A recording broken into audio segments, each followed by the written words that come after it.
Item ಯಾವುದೇ ಇರಲಿ try ಮಾಡಿ ಆಚಿ ಚಿಕನ್ ಮಸಾಲಾ. ಜಿಬಿಎ ಚುನಾವಣೆ ಮುಂದೂಡಿಕೆಗೆ ಮೇಲ್ಮನವಿ ವಿಚಾರಕ್ಕೆ ಸಂಬಂಧಪಟ್ಟಂತೆ ಸರ್ಕಾರದ ವಿರುದ್ಧ ಗುಡುಗಿದ ಛಲವಾದಿ ನಾರಾಯಣಸ್ವಾಮಿ ಕೋರ್ಟ್ ಆದೇಶವನ್ನ ಸರ್ಕಾರ ಗೌರವಿಸಬೇಕು. ಬೆಂಗಳೂರಿಗರು ಬಹುಕಾಲದಿಂದ ಚುನಾವಣೆಗೋಸ್ಕರ ಕಾಯ್ತಿದ್ದಾರೆ ಅಂತ ವಾಗ್ದಾಳಿ ನಡೆಸಿದ್ದಾರೆ.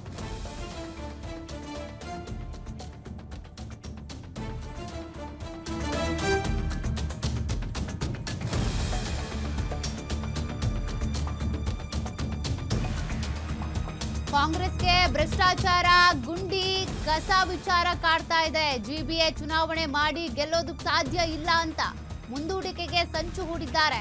ಎಸ್ಐಆರ್ ನೆಪ ಇಟ್ಕೊಂಡು ತಡೆಗೆ ಮುಂದಾಗಿದ್ದಾರೆ ಅಂತ ಛಲವಾದಿ ನಾರಾಯಣಸ್ವಾಮಿ ಸರ್ಕಾರದ ವಿರುದ್ಧ ವಾಗ್ದಾಳಿ ನಡೆಸಿರೋದು. ಕೋರ್ಟ್ ಆದೇಶವನ್ನ ಸರ್ಕಾರ ಗೌರವಿಸಬೇಕು. ಆ ಕಾರಣದಿಂದ ಬಹುಕಾಲದಿಂದ ಬೆಂಗಳೂರಿನ ಪ್ರಜೆಗಳು ಚುನಾವಣೆ ಆಗಬೇಕು ಅನ್ನೋ ಕಾತುರದಲ್ಲಿ ಇದ್ದಾರೆ. ಆದರೆ ಕಾಂಗ್ರೆಸ್ ಸರ್ಕಾರಕ್ಕೆ ಹಲವು ಕಂಟಕಗಳಿದೆ.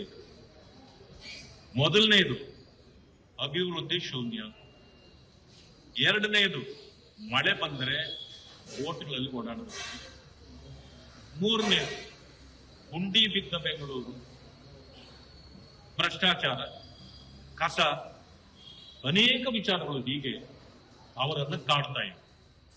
ಆ ಕಾರಣದಿಂದ ಇವು ಏನು ಮಾಡಿದ್ರು ಸರ್ಕಾರ ಅಂದ್ರೆ, ನಾವು ಯಾವುದೇ ಕಾರಣಕ್ಕೆ ಬೆಂಗಳೂರಿನಲ್ಲಿ ಚುನಾವಣೆ ಮಾಡಿ ನಮ್ಮ ಪಕ್ಷ ಗೆಲ್ಲಲಿಕ್ಕೆ ಸಾಧ್ಯ ಇಲ್ಲ.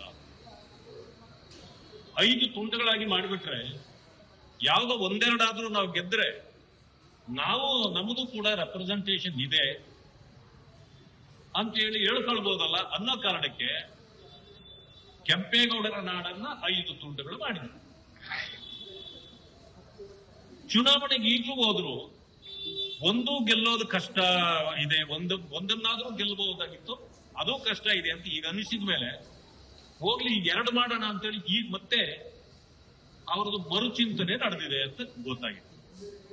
ಈ ಮಧ್ಯದಲ್ಲಿ ಚುನಾವಣೆಗೆ ಹೋದ್ರೆ ನಾವು ಗೆಲ್ಲಲ್ಲ ಅನ್ನೋ ಕಾರಣಕ್ಕೆ ಎಸ್ಐಆರ್ ಅನ್ನ ಮುಂದಿಟ್ಕೊಂಡು ಈಗ ಚುನಾವಣೆಯನ್ನ ಮುಂದೂಡ್ರಿ ಅಂತೇಳಿ ಹೋಗಿದೆ.